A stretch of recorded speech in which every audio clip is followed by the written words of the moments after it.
What up? T-Bob here. And Jake as well. And look at you. You done stumbled upon little OTB Saints, where we bring you all the latest black and gold coverage. Who are the Saints going to draft? Who's going to be their quarterback? What does the salary cap look like? All that information and more.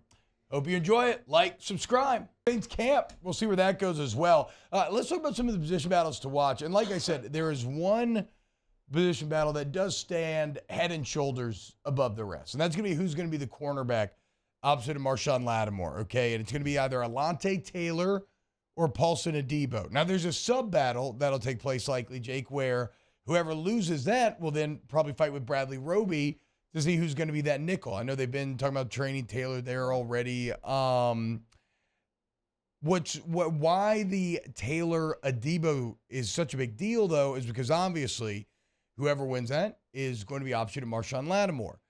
People do not like to throw and Marshawn Lattimore. So whoever wins this job will not just be a starting quarterback, but will be getting the vast majority of the action. Like, will be targeted and will be tested week in and week out. So you need someone good to emerge from this. Mike Triplett thinks that maybe Taylor has the slight edge. And the best part about camp, Jake, good on good. Like, I like the ability to get ready to face great receivers when you're going up against Mike Thomas and Chris Olave.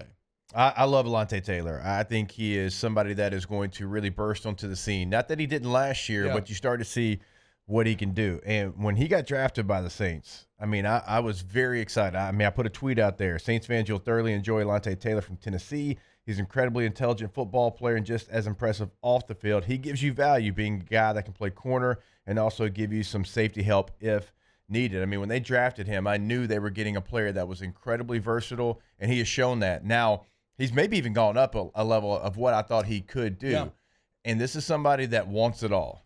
And at that position, you have to have that mentality. And I just bring that up, like the tweet up, because you knew at a college age that he would have that mentality, incredibly intelligent, like I said, so he can handle anywhere you want to put him. So with that being said, would he be the move guy? Like, would he be a guy that you know you can put in certain situations and he can handle it? And you're like, hey, Paulson Adebo, you stay outside. Because in the NFL today, like, being in the slot is as important as almost anywhere else on the football field defensively. Yeah. Because you are going to get, a lot of times, their best receiver. Look, offensive coordinators, they want to create mismatches, right? So they're going to, you'll see Jets move into the slot a ton. You'll see some of the, Tyreek Hill will move into the slot some. Well, I mean, all of them. Because they realize a lot of times you're going to get the third best cover guy. Well, NFL defenses are also smart. So they're starting to kind of toy with different guys there in the slot. So if I'm like the Saints, I love Alontae Taylor kind of being a guy that can put in different places, not just say, hey, go play that corner, this is where you're going to stay, because I do think it is pretty close between him and Paulson Adebo, but Alontae Taylor, to me, is the guy that is better suited to move around the field and, with different matchups. Well, and I mean, I think the Saints' actions kind of support that as well. I mean, Taylor, I haven't read much about Paulson Adebo cross-training. There's been plenty of articles written on Taylor cross-training for that nickel position. So maybe it ends up being a situation like you're talking about where you could think that, okay, maybe Taylor's slightly better on the outside, but the overall value to the team, like the best three, is Adebo on the outside, Taylor nickel. But do you think Taylor's better than Roby already there? I mean, you're talking about a 10-year NFL vet. I know. Bradley Roby. I know, and it feels so disrespectful, and typically I hate saying this. Look at you going against the old heads. I know. Usually I'm in it, but I think with Alontae playing so many different spots at Tennessee as well, like this is what he's done. And who would you rather cover an F in the slot? And an F being a Travis Kelce, a George Kittle, one of those type players. I think I'd rather have Alontae Taylor. Taylor's got more size than Roby. He is. He's played safety in his career in college. I think Alontae Taylor, depending on the matchup. Now, Roby obviously is known for what? His speed. And so, okay, that makes sense. I understand that. But the way the NFL's changing, with the way that you're seeing all kinds of bodies play F, I mean, you'll see some of the best receivers in the game line up there. You'll see certainly some of the best tight ends line up there, and I would rather have somebody that has a little combination of everything, with Alontae Taylor having been there, played there before, not again, going back, not only in college, but certainly in the NFL. I think he can handle the different mismatches that you're going to get, where I think Roby's really good. If you have like a speed receiver, I think he can handle that, but the physicality of what you have to have at that position now, I think I'm going to give the nod to Alontae Taylor. I will say this, between May, Tyron, these three corners, the Saints secondary should be a massive strength. At least everybody thinks it's going to be. It would be highly, highly disappointing if this group didn't end up being a top 10 group in the NFL, maybe even a higher ceiling than that. We'll slip to the next one. You go to the offensive line, and this is a bit of a it's kind of like the first battle we talked about, where there's 3 players involved and 2 positions. Okay, Andrews Pete, James Hurst, and Trevor Penning. Now, obviously, ideally, you want Trevor Penning to start at left tackle, and you want Hurst and Pete to be battling out for left guard. If Penning cannot go, well, then likely it's Hurst at left tackle and Andrews Pete at left guard. One of the things that I was shocked in reading New Orleans Football, Jake, the last 2 seasons, Hurst has by far been the most consistent of this trio. Now, not fair to Trevor Penning, given that he's only been here 1 season, but in the last 2 years, James Hurst has played in 33 games with 31 starts, right? That's out of 34 potential games? Like, he's basically been a full-time starter for you. So really, to me, the battle is this. Like I said, Penning, get healthy. You have to succeed at left tackle. The Saints need their first-round picks to start working out. And then you have Hurst and Pete battling. And, like, unless they're just addicted to playing Pete because of that contract, like, Hurst feels like I would actually have him as the favorite to win that inside job. I mean, last year Hurst played 973 snaps, was 33rd amongst offensive tackles, and only gave up 5 sacks. And so, like, he's been someone who's been reliable. And when you sign him, I mean, you were kind of hoping he would coming over from the Ravens. He was kind of the same guy there, where spot starts, but when he played, he played pretty well. Like, he wasn't a liability, certainly. So he's been exactly what you've needed him to be. But you selected Trevor Penning in the first round to be your bookend left tackle for the next 10-plus years. And so the Saints are going to have a decision to make. Okay, if Penning is 85%, do you roll him out there? Yeah, true. Or do you say, you know what, Hurst, you've been pretty reliable. We'll put you out there. Penning, we're week 5 is when we're looking to get you back on the field. Andrews Pete, hey, buddy, hey, just stay healthy. Just stay healthy for a little bit. Yeah, play good. Be out there just for a little bit. Play good.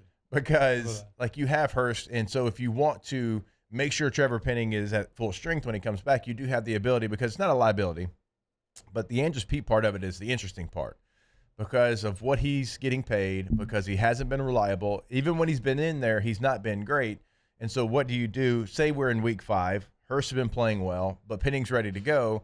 Do you kick Hurst down to guard if Pete's not playing well?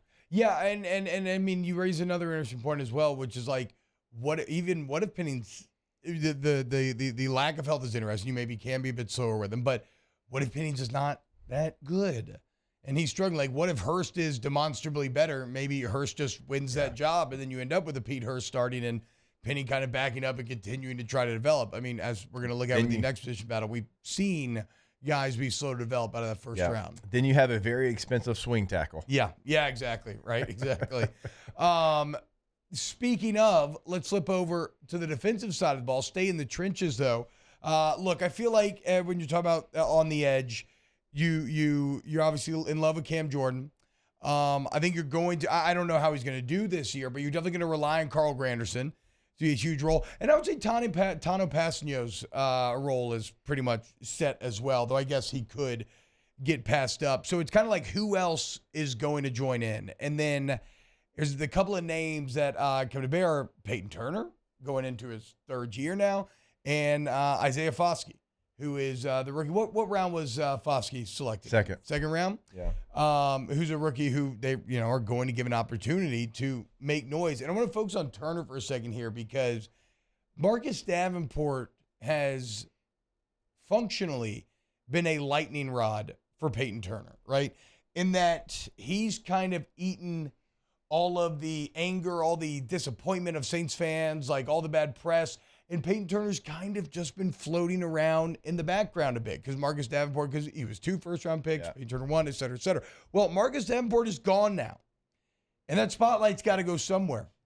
And it's going to go on Peyton Turner. I mean, he's played in just 13 games through 2 seasons.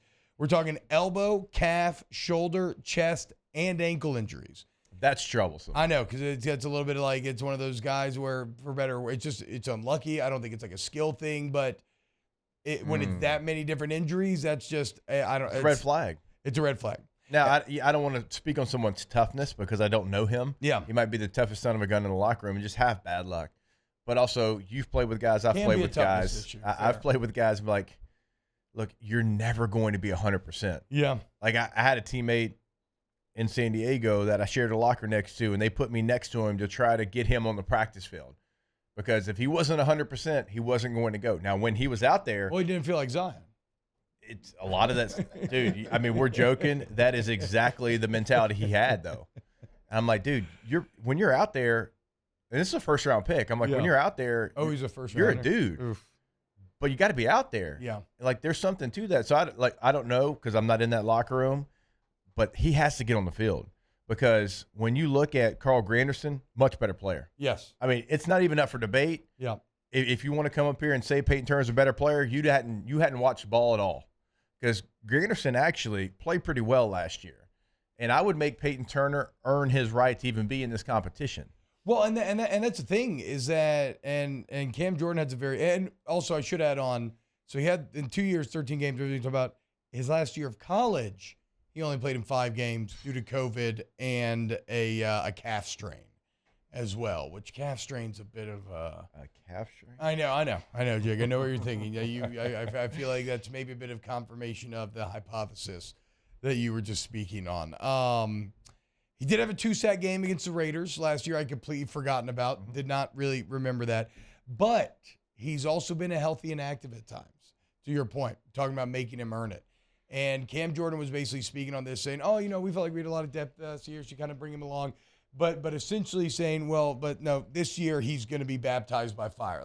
He's going to have to be in there. We are going to rely on him, and he's going to have to do good. So this is a massive year for Peyton Turner to prove that he can fulfill whatever potential it is that they saw out of him being a project out of Houston a couple of years ago.